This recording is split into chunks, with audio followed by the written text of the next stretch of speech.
by the way? Yes, I can. Okay. Thank God. So if I have a false start in response to one of the questions, we can redo it. Oh, totally. If Okay. there's a question that you don't answer quite to your liking or to my liking, we can do it over again. Fine. Good. Okay. Okay, well, let's get started. So let's talk about your book, The Integrity Dividend. First of all, I just want to say we're with author Tony Simons here, and he's written a great book, The Integrity Dividend. Thank you. Now, what exactly is the integrity dividend? What does that refer to? The integrity dividend is the measurable bottom line impact of people seeing you as someone who lives by your word. And I've been able to measure it, track it, and it's huge. And that means that this isn't about being a nice human being. This is about being more effective by managing your credibility. Okay. Now, you talk about a particular kind of integrity in your book, and you call this behavioral integrity. Yeah. How is that different from most people's conception of integrity? Well, when you look up the dictionary definition of integrity, the first thing you'll see is a consistent adherence to an accepted set of moral values. And I strip out the morality of it and focus in on whether someone sees your words lining up with your actions. Do you follow through on promises? Do you show the same values that you talk about? So it's just that issue of words and actions lining up. And I find that that one aspect of consistency makes a huge difference for trust. If you're trying to sell, if you're trying to lead, if you're trying to build a relationship of any kind, that is incredibly important. Just that one. I think that values are also important. The content of values is certainly important, but that's a different thing. Right, of course. So throughout your book, you mostly focus on business relationships and how integrity can help those kinds of relationships. Can you talk a bit about how behavioral integrity also influences other kinds of relationships? Well, the book is mostly about behavioral integrity and leadership, because if someone doesn't manage their credibility, then what happens is when the leader speaks, the followers wonder whether the leader really means it, or is the leader merely being a politician yet again? We're all used to seeing our leaders who are various levels of politicians, and they're saying things for effect. And so when you wonder whether the leader really means what they're saying, that leader can no longer be very effective as a leader.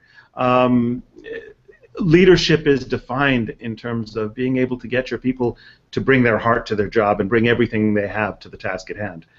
And if people wonder every time you utter a pronouncement, every time you ask them to take a chance, every time you ask them to stretch in a new direction, then they'll no longer be able to lead very well. But it also applies in selling. It applies in terms of brand management, the guarantees that companies offer, and then they seem to nickel and dime you about whether or not they're going to honor that guarantee. Well, that company undermines their brand severely when that happens. But you wanted to know about non-business applications? Yeah. Gosh, there was one time I I include in my book, there's a survey about asking people in your life about your behavioral integrity and about how well you follow through on promises. And I asked my wife at the time about that, and what came back to me was a few home repairs that I had promised long ago but hadn't gotten around to. And we can laugh about that, right? But at the same time, you know what? That was something that was undermining my credibility with someone that I cared very much about. And it was in the way in terms of how did she feel about me. So it has profound effects in intimate relationships. It has in just about any relationship.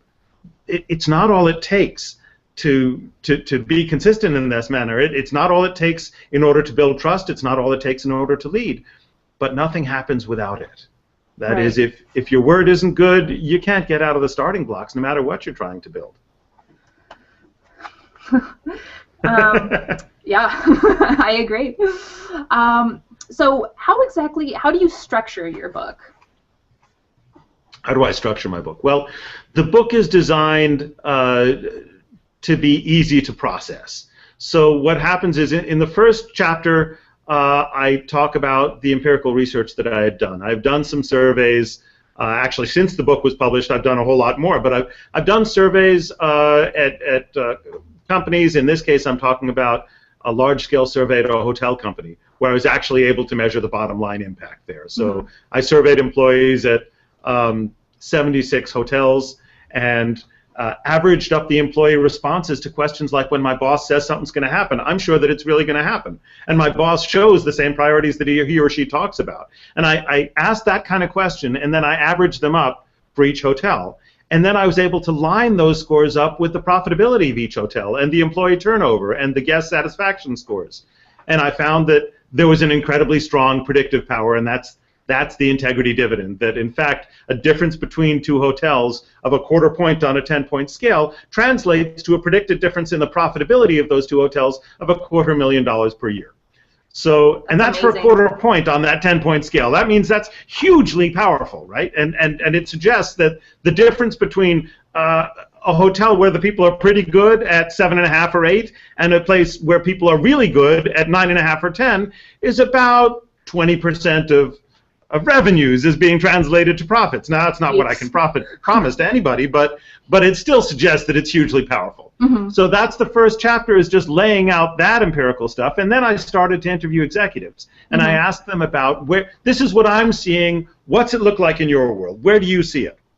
And so we start to go into that, and then I organize it into themes that emerged from my interviews. I interviewed, I don't remember exactly how many, about 100 executives, and I grouped them into themes. And so I set it up as themes. Here are a few different themes that emerged about promise less but do it more often, that managers very often get in trouble by talking about too many different values. And if you keep it simple and boil it down to 3 or 4 values that are what's really important, and you keep repeating those and rewarding those and celebrating those, people know what you stand for, and they know how to deliver it, and they're more likely to deliver it. So that's one of the chapters is about that. Then there's the middle manager's dilemma, which is the integrity challenge that middle managers face when they are asked to implement and sell a policy that they don't think is the best idea in the world.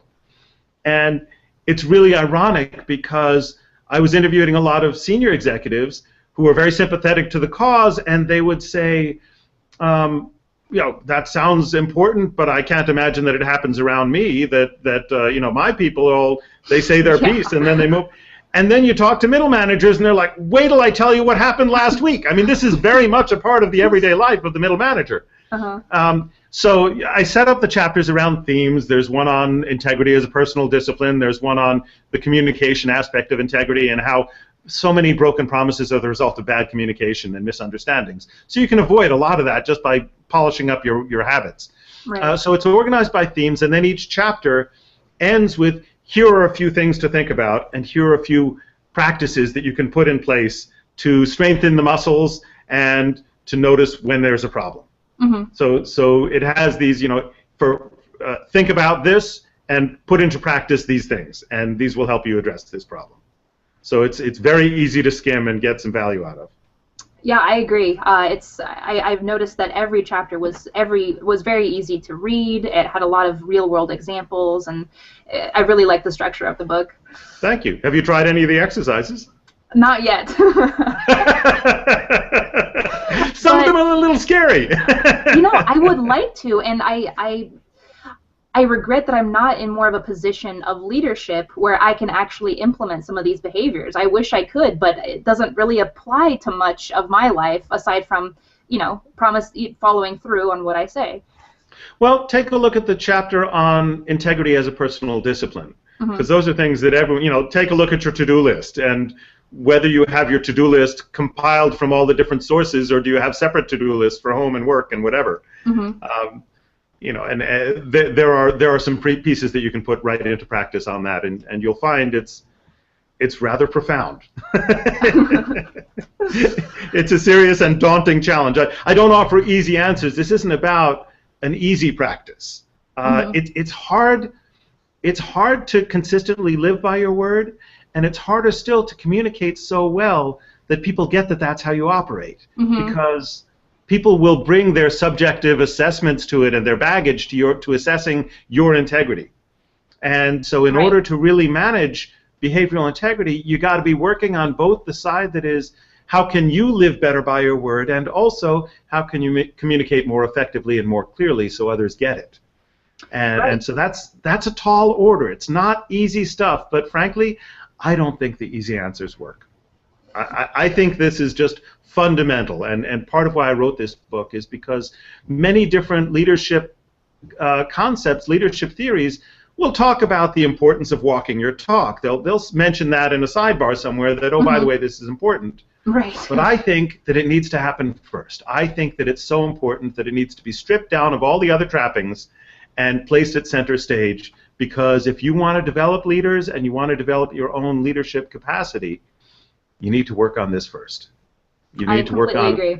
Yeah, you need to set the target at impeccability.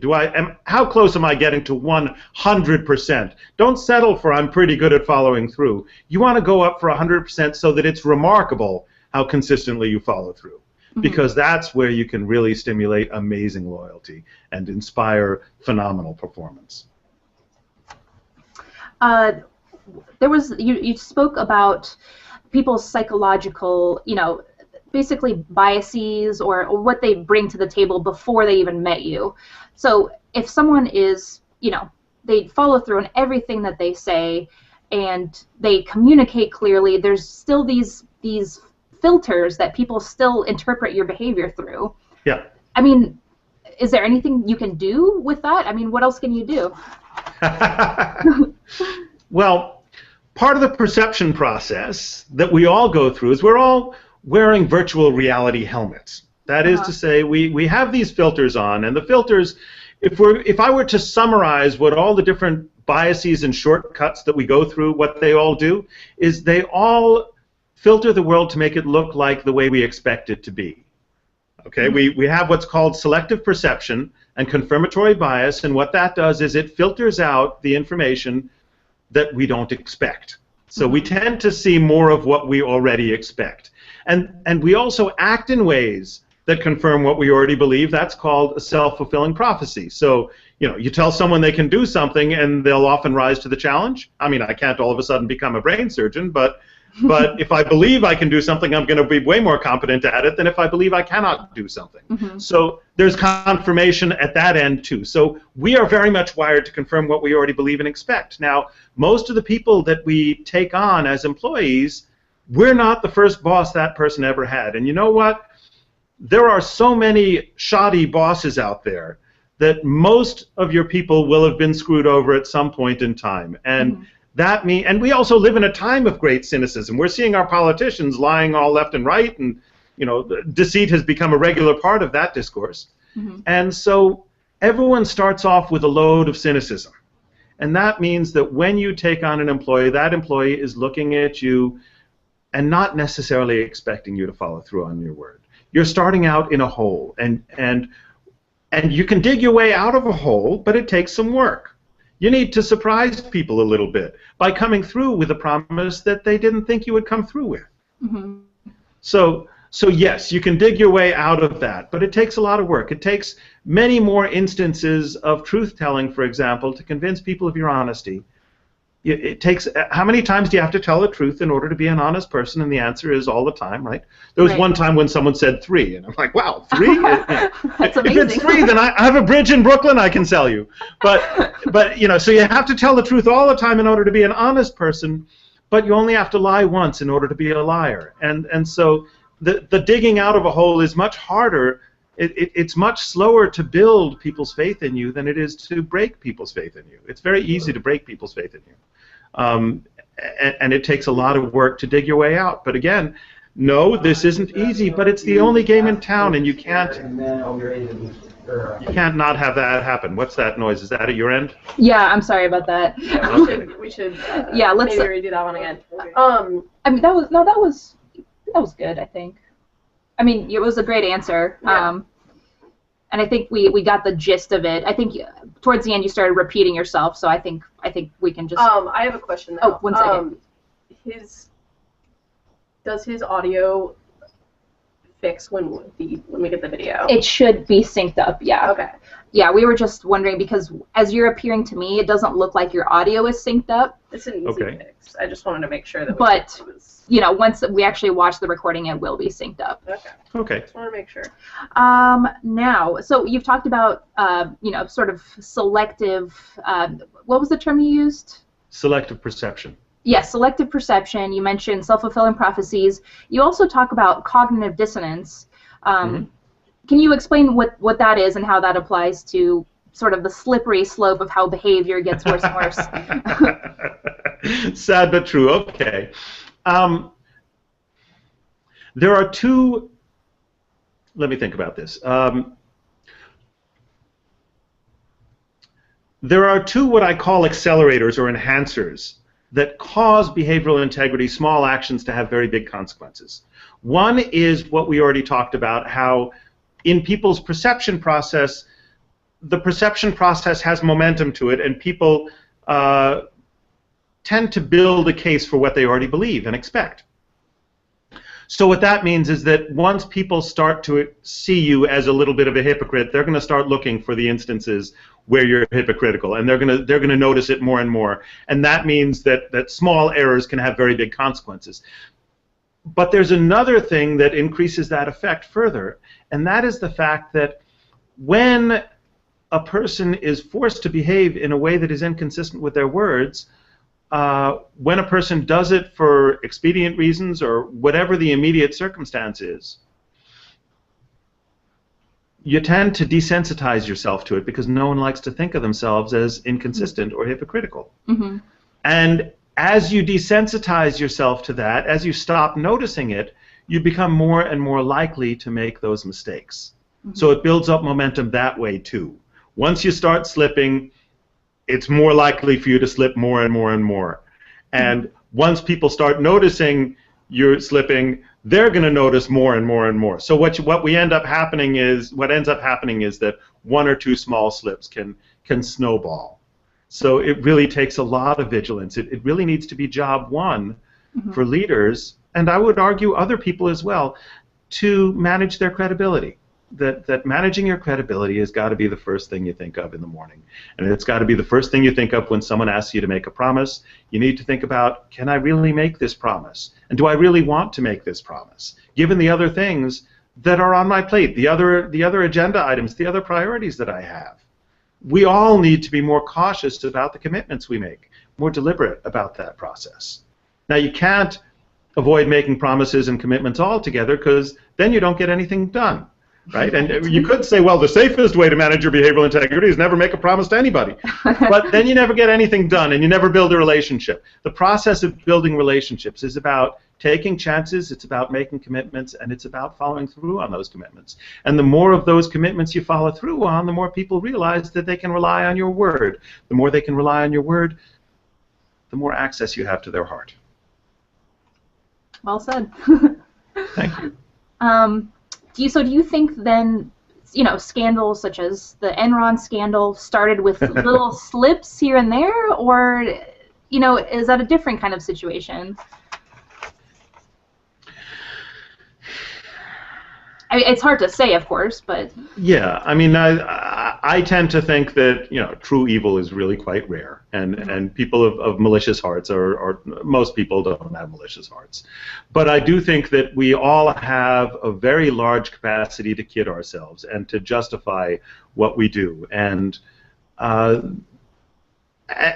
there are many people who think that their responsibility as business people is to make as much money as they can for their company. And that if something is legal, then it must be ethical. And the law is a very dangerous tool to use for determining what's ethical. I think people need to think more deeply about how do they really decide what's right and wrong, and what kind of people do they want to be, and what kind of company do they want to create. But this work on behavioral integrity is not about how the sleaze buckets need to clean up their act. This is about you and me. This is about how all of us can get better at this stuff, because we all slip on it in small ways. We undermine our own credibility. I mean, how are we all doing on our New Year's resolutions? Right? And how many people say they'll be there in 5 minutes when you know you're not going to be there in 5 minutes? Right. It's very tempting, and we all develop these small habits of deceit. And what we don't realize is that we undermine our credibility when we do that. We undermine the power of our word. That for any manager, your words are your most powerful tools. And if you're not managing it, you're blunting your most powerful tools. Now your image is frozen. I'm not sure. Are you receiving what I'm saying? Yeah. Okay. Yeah, you're fine. Okay. Good. It's incredible. I mean, I think your book sort of transcends just the business world. I think it's, like you said, it's definitely applicable to everyone's life. It just, not just business people, not just leaders, but anybody who wants to say something and then have people believe it. And yes, like Diana, she does what she says, and so I think anybody can read it and get something from it. Yeah, if you want to be more effective and you want to have better relationships in your life, then yeah. Right, and who doesn't? And who doesn't, right? Right. And the book, as you know, is all about leadership, and what people who read it and work with it will find is that other parts of your life and other relationships start to be affected by it in a good way. Mm-hmm. Yeah, because we can all get better at this. I'm not standing here pretending that I don't think that I have the most impeccable word of anyone that I know. I think there are other people that are more awesome at it than me. I sometimes get disorganized. I sometimes forget stuff. There's a lot of stuff that gets in the way for me. It's not being bad-hearted. I think in general I'm quite benevolent, but I foul it up in some ways, and I'm working on it, same as everybody. But here are some ideas, and I won't say that I've cracked the nut, but I do think that I've latched onto a really important issue and I think I've made some headway in pointing out some ways that we can all get better at this, and some of the ways in which businesses can improve from that. And as I say, the case isn't about becoming a better human being or creating a nicer place to work. Those are pleasant side effects to this. This is about becoming more effective. And what I've heard from the people the companies that I've worked with, when I do some coaching, I do some speaking, I do some trainings, and I've heard that companies where people are starting out being pretty good at this become way more effective, that the stress levels drop as they learn that they can rely on each other more thoroughly, as they learn new tools for negotiating commitments. And when you ask someone to do something, how should you do it, and what's the process by which you can do it in a way that enhances everybody's credibility and everybody's follow-through. Mm-hmm. And they got back to me and they said, wow, the office is way less stressful now. We're having a better time with each other. It serves in a number of ways. Brands get stronger through it. Leaders become more powerful and more effective. Followers become more engaged. It has all kinds of effects. Right. Now it looks like you're doing some more research in other areas. You're doing some research across cultures. Can you tell me about that? Across cultures, well, I think people are complicated enough. So I stayed away from the cross-cultural issues for a few years. I wanted to establish the way this works within a single culture. But when you look at cross-cultures, you appreciate that, for instance, some cultures are more context-dependent in their communication. The meaning of a sentence or a statement will depend more on the situation and the context than it does in America. In America, we constantly take sound bites, for example, from politicians' talks, and we put that forward as this is what this person really means. In other countries, communication is more nuanced, frankly. In Japan, you're expected to be paying attention to a lot of nonverbals and a lot of issues about the relationship in order to understand the way it works. There's also differences in power distance. Power distance is an aspect of culture that talks about the amount of deference and respect given to authority figures. And what I found, I did a study where I set up a scenario where you ask someone to help you on Friday, and Friday comes along and they're not there to help you. Okay? In some cases, the person you asked was your employee. In some cases, the person you asked was your boss. And I gave that same scenario to a bunch of workers in America, and I gave that scenario also to a bunch of workers in India. Okay? If it was your subordinate that made the promise and didn't come through, everybody's mad. Okay? The people in America, the people in India, everybody's mad that their subordinate didn't come through. We don't trust them as much. We don't judge that they have lower behavioral integrity. And but if it's your boss, the Americans are madder that this person didn't come through, right? How dare this person who has all this authority not come through for me? That's really offensive. The Indians responded by saying, we're just happy that he thought enough of me. to make the promise in the first place. Wow. And I don't mind so much that he didn't follow through. He must have been busy. Something must have come up. So the Indians completely let their boss off the hook for it, and we figure that that's from various other checks we ran. It looks like that's about power distance. That's about the extent to which they figure this person is my boss. Who am I to question what my boss is doing? So by the way, it still is important in those other cultures. It's just not quite as important. And it still affects the bottom line, still affects performance, but not quite as powerfully as it does in America. I found also, by the way, that in that large hotel study where I had over 10,000 employees responding, the black employees were more sensitive to the behavioral integrity of their bosses than the non-black employees. Everybody noticed and everybody cared, but the black employees were especially responsive to that. And I think that that has to do with the experience of being black in America, because there's been a tremendous amount of hypocrisy around racism. And they're used to that, and it's kind of part of the conversation about how much racism goes against the language that is used, right? How much genuine racism there is when people are not talking like they're racist. And so that causes people to be more sensitive to it because, again, people are more likely to notice things that they're expecting. Did you happen to differentiate between black employees and white managers, and then black employees and also black managers, or was that not controlled for? I did look at that, and it didn't make a difference. Okay. They weren't looking for the hypocrisy of their white managers as opposed to their black managers. They were just noticing hypocrisies. Right, like a person in maybe a position of power or leadership. Right. And actually, in that study, I also found evidence of trickle down, that middle managers imitate the level of integrity that they see in their bosses.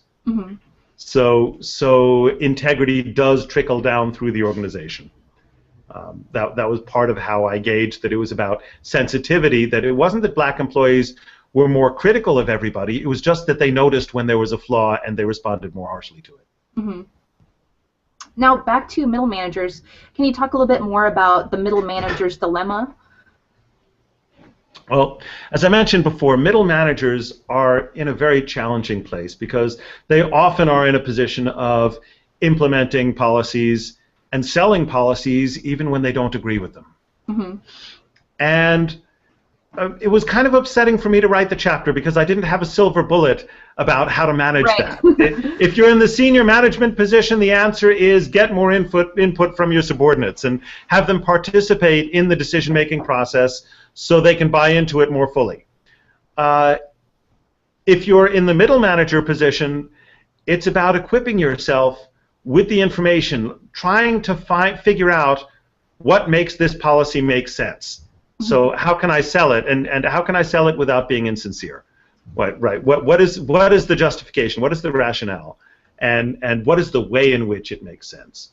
So I was able to offer a few tools in managing it, but not as many as I would have liked. But putting it on the radar and appreciating that this is a challenge goes a long way in managing it. Definitely, and I think a lot of people are included into that category of middle manager. I mean, probably very many people, and I think you're helping to solve a lot of problems. Yes, most people have a boss above them. Right. I'd like, if I may, to tell you about a few of the other studies that I'm working on that I think are kind of exciting and important in terms of their implications.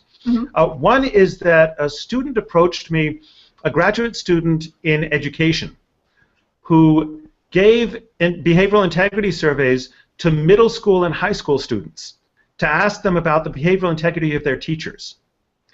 And what we found was that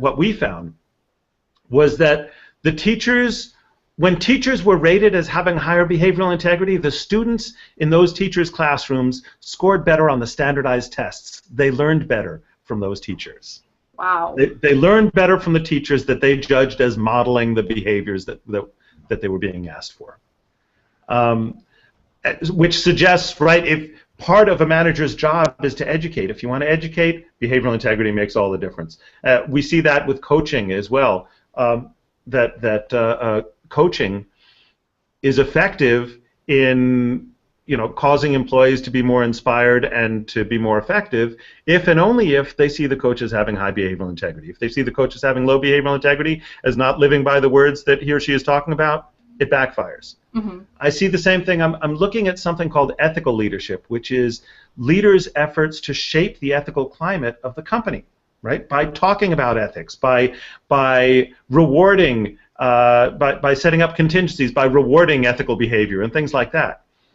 It shouldn't come as a big surprise that, your effectiveness at doing this is going to depend on whether people see you as living by your own message. If they don't, and the irony, we can say this sounds like common sense, but people screw it up all the time.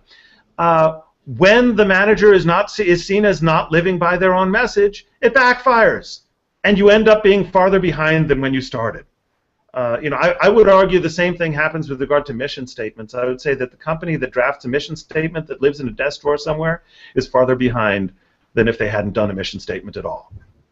Right? If you're going to do a mission statement, you've got to make sure that it's a living document that people talk about all the time and people question, and it's got to be vital. It's got to drive your decision making, and it's got to visibly drive your decision making.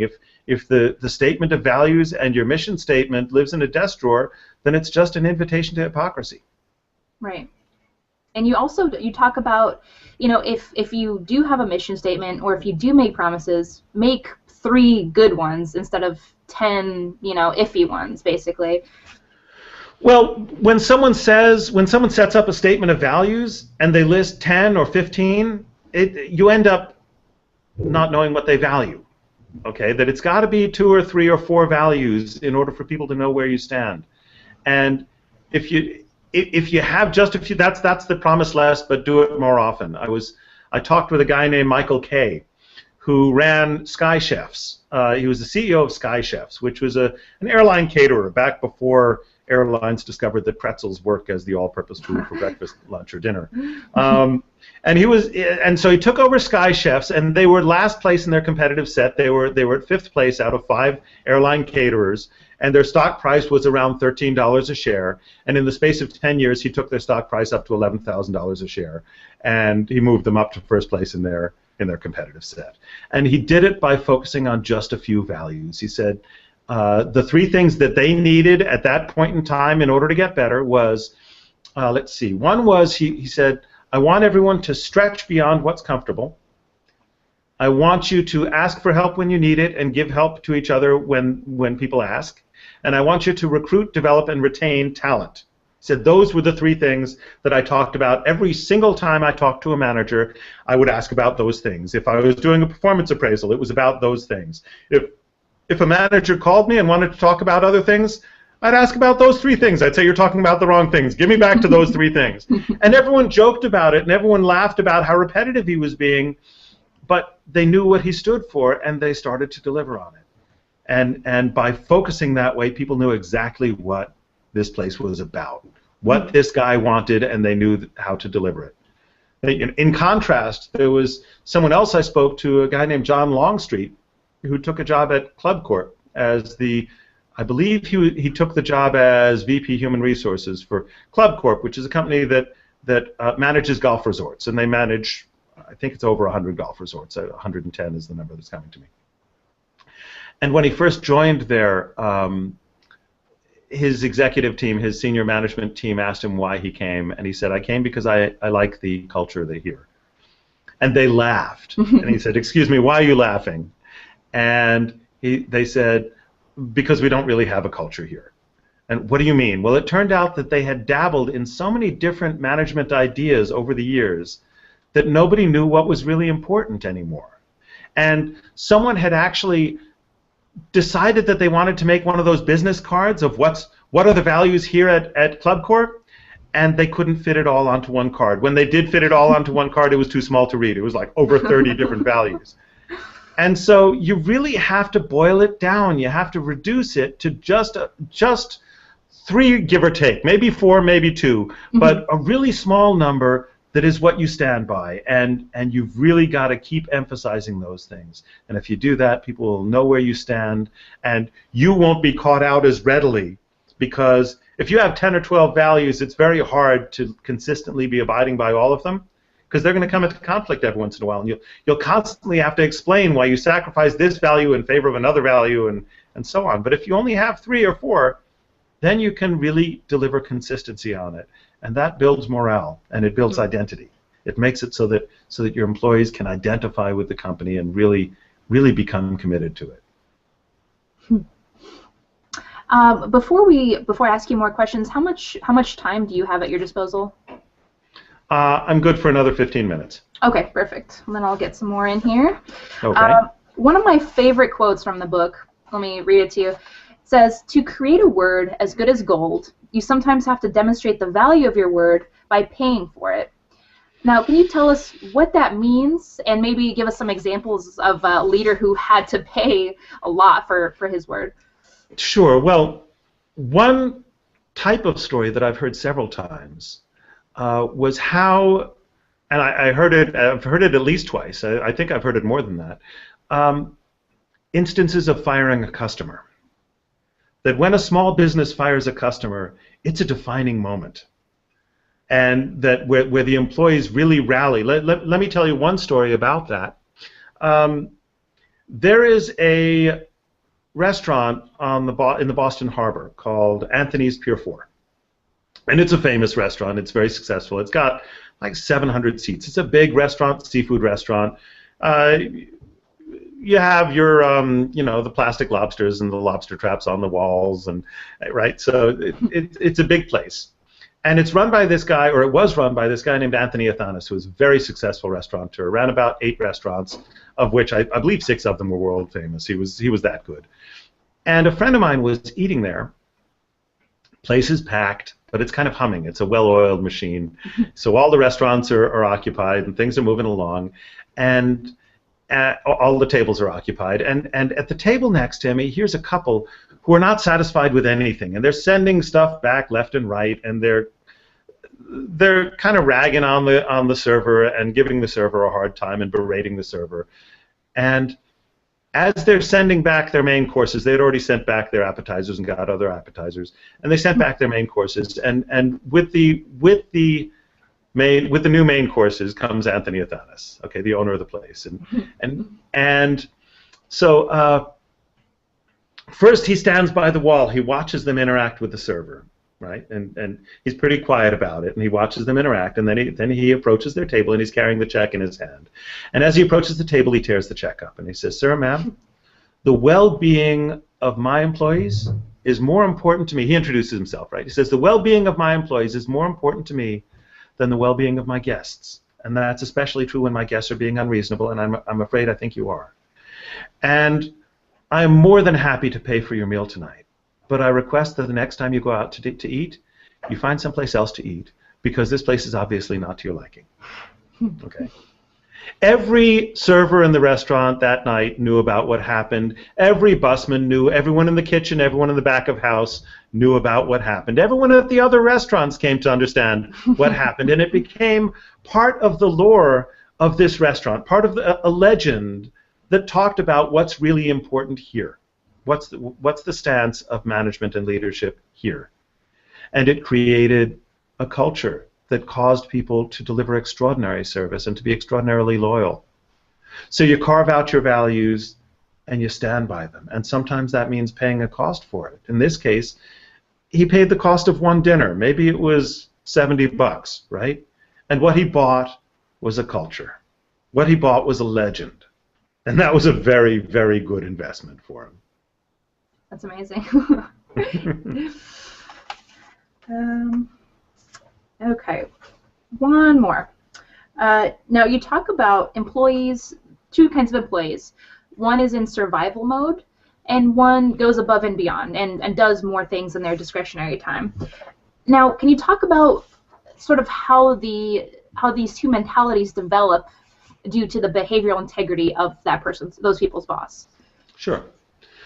What you're talking about here is quite simply engagement. Engagement is is the extent to which people are bringing everything they have to the problem, the extent to which your employees are bringing their whole heart, their whole mind, their whole being to the task of the company. And it often involves going above and beyond, going the extra mile. It's called citizenship behavior. Organizational citizenship behavior is the technical term. In the service context, it's called discretionary service behavior. But it's people's willingness to go above and beyond. And it makes a huge difference for the company's performance. That in some industries where people, for instance, are not really allowed to strike, so nurses, for example, and sometimes in airlines, the workers will, instead of striking, they will do what's called working to rule, which is where they're only doing the things that they are legally required to do by their contract. And just about any company will grind to a screeching halt when the workers go that way. You need that extra juice, you need that extra caring in order to be successful, and you certainly need it in order to excel, in order to deliver extraordinary service or any kind of extraordinary results. And so that's engagement, and in contrast, many workers are in survival mode. They're doing what it takes to not get fired. And that depends on heart, right? It's about those workers, many of them have had their hearts broken. Many of them feel deeply devalued and disrespected by their workplace, by their bosses. And so the studies that I've done have shown over and over again that engagement depends an awful lot on behavioral integrity. If you're asking people to go the extra mile, if you're asking people to take chances, if you're asking people to be creative, if you're asking people to care, they need to know that you mean what you say. And, you know, again, this isn't about the good people, you know, like you and me and the sleaze buckets. This is about how all of us can get better at this. There's a continuum, and it makes a huge difference whether you're pretty good or very good or superb at it. And the leaders who are really superb at behavioral integrity are really rare. And there is an opportunity to create a competitive advantage through behavioral integrity. Most people are pretty good. Okay, most people are pretty good. And the gap between being a 7 or an 8 on that 10-point scale and being a 9 or a 10, it's not easy terrain to cross, but there's gold in them there are hills. There's a huge payoff to be had. That's the integrity dividend. Great. Thank you very much. I highly recommend your book. It's great. And thank you very much for being part of the interview. Thank you so much. Okay. All right. That's a wrap. Thanks a lot, Tony. No problem. Be well. All right. Bye. Bye-bye.